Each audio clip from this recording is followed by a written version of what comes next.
You're watching TVC Breakfast. Let's get into the next discussion now. The place of women in any endeavor cannot be overemphasized. And given their enormous contributions to socio-economic development, there can be no meaningful advancement where women are excluded.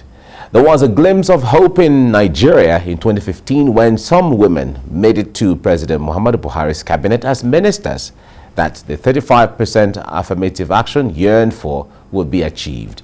However, the hopes of women stakeholders were dashed as the second list came, and the number of women who made the entire list came up to just 7. Despite the persistent call for the affirmative action to remedy the gender gaps in politics, especially in the aftermath of the Beijing World Women's Conference in 1995, which popularized the recommendation, Nigeria's present political arrangement has significantly excluded female legitimacy. When will the president's promise to exceed the expectation of the number of women in his cabinet become a reality?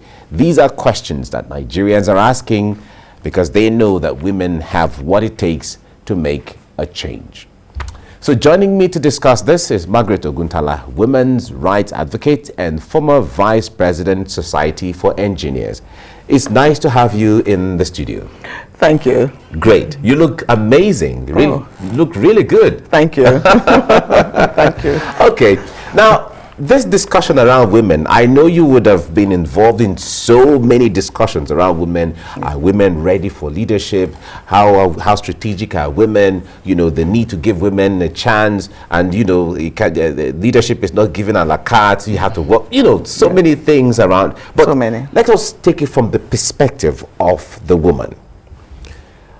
How unique is the woman when it comes to her leadership capacity and ability? Thank you. Well, the woman was specially created by God, really, in my opinion, because we have some intrinsic values, you know, that really set us apart. And one of them is the ability to empathize. Okay. One of them is the passion that we do have, the commitment that we have, that we bring to whatever we do. Women are generally more committed to and more focused. We are not as easily distracted as the men. Because women are more detailed. And more detailed. For that I know very well. Yes, because we have this focus, so we are detailed, you know, and all of that. And the things that distract men don't really affect us that much. And so those are the things that make us kind of unique and naturally prepared for to play leadership roles. I like that, naturally prepared. In places where women are leaders, people naturally seem to just adhere and seem to just obey because they know that this woman, she's a no-nonsense person. Yes. You cannot give her something from the other side, you know, things like that. We hear those kind of comments. Yes. But let's take it from this perspective. Okay. When it comes to leadership, especially in politics and governance generally, we don't seem to see women feature so much. And some of the calls we hear seem to be the call to give women more appointment positions. Yeah. Rather than giving the capacity to be in elective positions. Because being an appointed person or being elected are two different things. Yes. So how prepared are women to take it from the elective position? Yeah, I would say in the past, really, women were not, particularly in this part of the world, women were not particularly prepared, especially because of cultural and religious challenges that we have. Because the woman, right from childhood, is made to believe that her place is in the kitchen. And that, I mean, her place is in the home. That is long gone now. Yeah, it's long gone now. Women are doing amazing things. Amazing things all over the world. So we are getting better now and more aware of the fact that we need to really deliberately, you know, occupy that space. And appointments are not enough. You know, waiting for affirmative action is not enough. We have to deliberately position ourselves to occupy the leadership space. I like when you say we have to deliberately position ourselves. Now, how does that positioning take place? Where should we start it from? Okay, we should start it from the cradle. Okay. You know, teaching the girl child that she can be more than what she thinks that she can be. Because you know the cultural background that we have, it really comes to play in a lot of areas. But once we get to we start from the cradle, encouraging the girl child to develop herself, and be ready, to do just about anything. Then, for instance, the Nigeria Association of Professional Women Engineers of Nigeria has taken this campaign to the primary schools, encouraging primary school girls to go into STEM. Okay, because we are engineering, so we talk more about STEM. But it's not just STEM, it's just about developing themselves and be willing to do just about anything. And then making them realize that they have the capacity to do whatever they wish to do. And then developing, and then later in life, developing that capacity, developing oneself to the extent that one will be able to compete favorably with the men, and every other person for that matter. All right. Now, when we, in fact, a number of elections will be coming very soon. Yes. And we have covered elections over and over and over again in the last so many years and so on. Yeah. When you go to the lines where people are going to vote, this boils down to where you say women can be more committed sometimes. Yes. Under the rain, under the sun, you will see women there standing. Some people will say, I'm tired, I have to go, I can't. But you will see these people standing there, and the majority of the numbers we have there are women. So it tells you that women have the capacity, or even more numbers, when it comes to the voting process. Sure. So let's bring it back home now. Women helping women, women assisting women. That is also very lacking. Talk to us about that, because when it comes to the capacity and the confidence that women have in other women, we don't seem to see it that much as well. So what is the missing link there, and how do we correct that? Well, I would say it's a case of what my people put as see finish. We know ourselves. I see. And then you see, more than the man, the woman is naturally competitive. Okay. So, but we are getting out of that now with education, with a lot of enlightenment, and the fact that we have come to realize that until we help one another, because we have the number, like you have said, and if we stand together, then we are more likely to be able to do a lot together than standing apart and not supporting one another. So we have realized that now. The Association of Professional Women Engineers, I'll bring that up again now, because the APWEN is very supportive of its members. So we do a lot of programs, we support one another. I'm sure a lot of APWEN members are watching this program right now. Great. Because of the kind of support that we give to one another. So it's a problem. It's been a problem in the past, but I think we are getting over it now. I think, in fact, when I was in secondary school, I would just say, we used to be more scared of our female teachers, and they were less understanding. Why is that? Okay, naturally the woman is more strict. So, that's very true. That's very true. So, that's why sometimes we are more scared of mommy than daddy. We instill discipline. We are more into doing that. But then there were areas where you would expect your female teacher to understand, like if you had cramps, and you told her at that time that, ma, I have cramps, she will tell you, are you the first person to have it? Or you go to the maternity ward, or you have a female boss, and you are pregnant, and she'll say, so? But now things are changing. We have realized that we have to be our own sister's keeper. And people are more empathic now, because I think it's because times have changed. The time is actually changing. It's changing. And changing very fast. Yes. So now you see female teachers actually taking better care of the young girls than before. Because in the past, and that's the way we're actually brought up, at least here in Nigeria. If you said anything was wrong with you, your mom will be the one to say, what is your problem?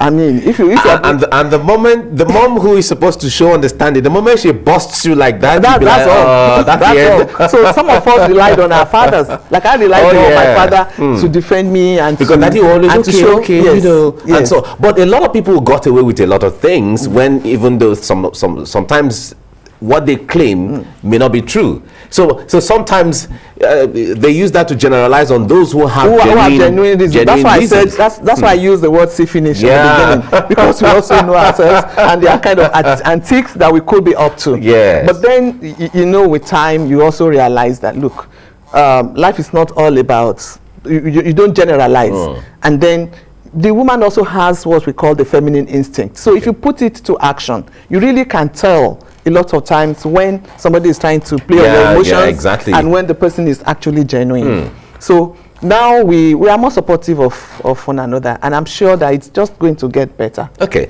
I'm going to talk about the funding and all of those things later on, but let's talk first about how you mentioned religion and culture earlier on. Yes.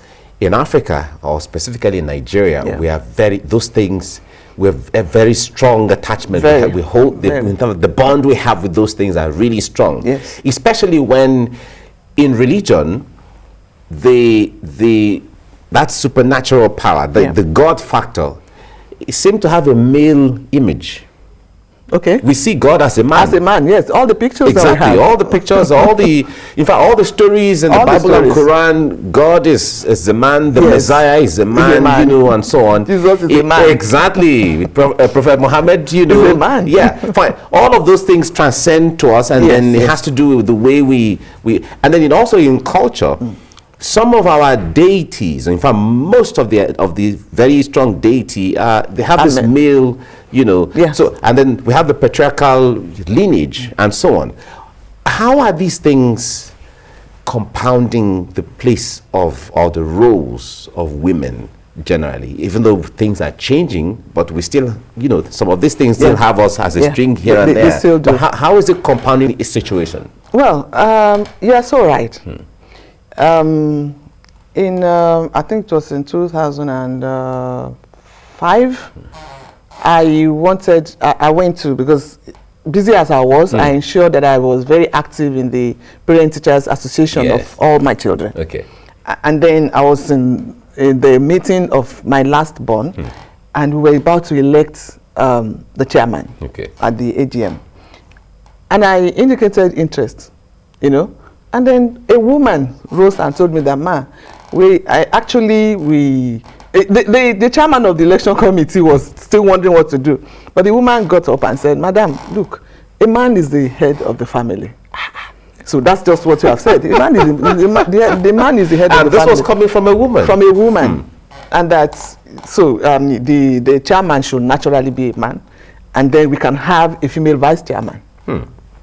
So I told her, and I told all of them, I said, well, I looked at the number of those of us seated there. Most of us were women. In fact, the number of men was, we didn't have up to 10% of men there. Wow. And somebody could tell me that the position of the chairman. And the constitution didn't specify anything? No, it's just religion. Wow. So the school, the proprietor of the school is a member of the Deeper Life Church, Bible Church. So, and I guess that's why the chairman who was conducting the election was even actually bewildered. He probably hadn't seen that kind of thing before. So, of course, naturally, I didn't get the position. So I got elected as welfare officer, welfare secretary. Okay. But I tell you that 2 years later, I was unanimously made the chairman. Wow. Because I proved to them that a woman can do a lot better than some men. And by the end of the first year, as a matter of fact, the headmaster of the school would call me for just about anything. So he found out that I was more committed. I was ready, much more ready to come to the school at short notice. I mean, they could call me, they could, you know. So, but at the end, but the next election, they just rose and said, Mrs. Ogutala. And I was like, no. The man is the head of the family. So, but now they have seen the reality of things. Exactly. So it compounds our problems, really. But then, when a woman proves herself, gets the opportunity to prove herself, and we do that when we really get the opportunity, then people really understand that, look, it has nothing. What you do has nothing to do with your sex. It has nothing to do with your gender. It's just what is in your the idea and vision and you have. I don't think God decided that it was going to make anyone different. So I think in churches now, you see a lot of women now preach. Yeah. Women. In fact, we've had women bishops. Bishops now. We have women bishops. We have reverends. In those days, you could never see a woman on the pulpit or even sitting up there. But now we have women in Anglican churches and a lot of churches. In my church, the Christ Apostolic Church, we still don't have women. But I'm sure we'll get there. But we do have women holding revivals, leading revival, which is also a departure from what we had in the past. In many of the churches, even the old generation church, if you put it that way, or the mother churches, things are changing. We're seeing women rising to become reverends, and all of that. So I believe that's changing the trend. Now let's talk about the issue of funds, finances, and money. We know that when you're going into an elective position or seeking it, we know how demanding financially it could be. And a lot of people have said at one time or the other that women are not good spenders. These are all comments you hear on the streets. That women are not good spenders when it comes to politics. Because the point there is that those who are out there expecting money is because they've been spoiled by the men and all of that. But women are not good spenders. They're more cautious. But let's talk about that. Because when it comes to prudence, on the other hand, women are far better. The prudence that translates into very good. But in politics, where everybody is demanding, bring the money, let's spend it. If you want us to give you this vote, of course, you have to give us this and all of that. How does this also affect the women? Actually, you're so right. It's not just about women not being good spenders. It's also there's also this factor of people not wanting to demand from women. And so they will not give their best. Because they will think, if you ask her now, she may feel exactly. So people also don't even in fact, there are a lot of people who, how do I ask a woman? Even in business. There are business deals. Where you meet the person who is giving you the business deal. And the person you're having the deal with would say, okay, I want 10% of this business. If the person involved is a woman, is more skeptical. And so he would rather not just give the woman the business, he go to look for a man. So that they can open up to each other and then give anything. And give anything. Wow. So the thing is, actually, we are more cautious with funds because of our style of, or rather, let me put it this way, because we are more prudent, like you have said. And we also look at matters more deeply, and it's really affecting us. Because of the fact that we really don't feel. If you ask me, I'm into politics. For instance, right now, I am contesting for the position of Deputy President of the Nigerian Society of Engineers. Wow. In our next election. That's amazing. That's amazing. There are, just in the mainstream politics, any kind of politics, there are things where you have that would demand funds. Even if it's just doing congratulatory message, which is mostly what we do, because people will not ask you for money in the professional body, but you still want to support, you want to show, you want to be visible. And the way to be visible is to do congratulatory messages in programs, program brochures, and stuff. So we women these days, we have come to realize that unless we spend the money, really, we can't get the results that we desire. And so I think there's a departure from this not wanting to spend money. But the main thing really could also be funding, getting the funds. All right. Men seem to get support easier, funding easier than women.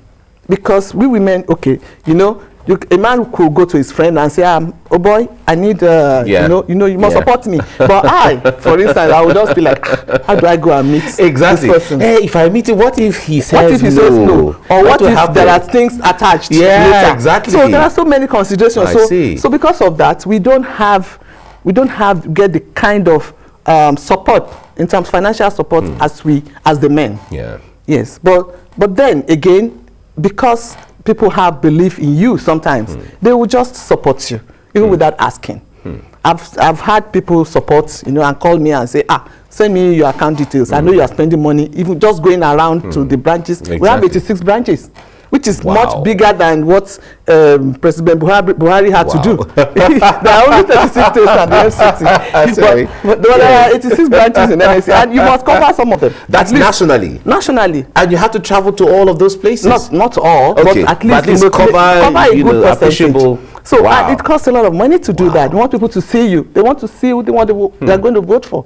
So some people who have called me and said, Margaret, send me your account details. I know you are spending money. It's amazing. You know, so it's things are changing, really. Things are really changing. I like that. I like that. The thing, you know, because people like you who are out there and being frontal will also inspire young ladies who want to be or step into that space of leadership. So now, going forward, of course, the future is bright, like everyone would say, but how do we intentionally begin to take those steps to ensure that we bring more women into that space, give them voices, give them capacity, give them finances, give them the space to operate? Because I believe that if we have women in equal measure as men on the table, things will change. Things will change. Yeah. Yes, thank you. That's where the Association of Professional Women Engineers comes in. I told you they have taken the campaign to the primary school. We also have for secondary schools. We have for tertiary institutions, preparing them, building them, helping them to build their capacity. And right now, I'm organizing. I organize a 3-day free training for AutoCAD, for young engineers. And I sought the support of Association of Professional Women Engineers to spread the news, to ensure that we have more women participate. Because apart from synthesizing them, we must help them to build their capacity. Because in the end, and like I told them yesterday, when I was with them yesterday, the CEO of my company, he told them that the best two of the students at the training will be absorbed by the company. And the lady got up and said, well, I hope these two will be one man and one woman. But I quickly answered, and I told her that, look, we're not going to set different exams for you, which is what you have just said. Exactly. Equal capacity. So we're not going to set different exams for the men and the women. It's going to be the same exam. Exactly. So you must go there and prove yourself. And I'm counting on you. Wow. To give me 2 female. Amazing. As I told her that the 2 must be female. After all, in universities now, you see the best graduating students. In Afeba Balola last year, all the best graduating student from every college was a girl. Wow. In Covenant University this year, the best graduating student in engineering is a girl. So well, we can do it. The females have always proven themselves when it comes to all of those, especially in sciences and some of these, disciplines that have detailed, differences and all of that. Maybe because we are really more detailed. No, we agree. I think women are more detailed and more meticulous with things, and they see all of those things that the men, are up there and so on, the macro and the micro. All right, thank you so much, Margaret Okuntala, the women's rights advocate and former vice president, Society for Engineers. You've just given me a new title, women rights advocate. Yeah, of course. You have been advocating for women. At least I've followed some of your things you've been doing for I never inspiring. Put it as a title. You're an advocate now. Thank you. Thank you very much for coming. Thank you. I will wish you well in all you do. Thank you. Thank you. Thank you.